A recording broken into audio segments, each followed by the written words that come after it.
Sometimes we're asked if we sell products to the churches. This is a yes and a no answer.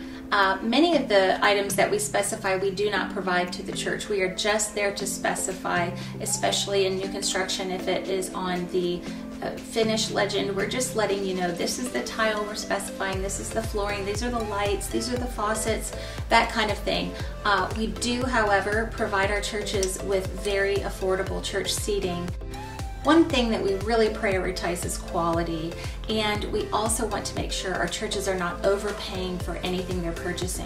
So because we have been in the residential and commercial design world for so long, we know what good pricing is, we know what the market value is on certain items, and on some of those items we've been able to become distributors and able to save our churches money by not paying a middleman for those products. We buy directly from the manufacturer. If that's the case, and if we can help the church save money and ensure quality and long-term assistance with any damage claims or warranty claims, we will do that. But otherwise, we let the church decide who they purchase from, and of course that is never mandatory when we work with a church. That is always up to them, and they are welcome to price shop their options as well.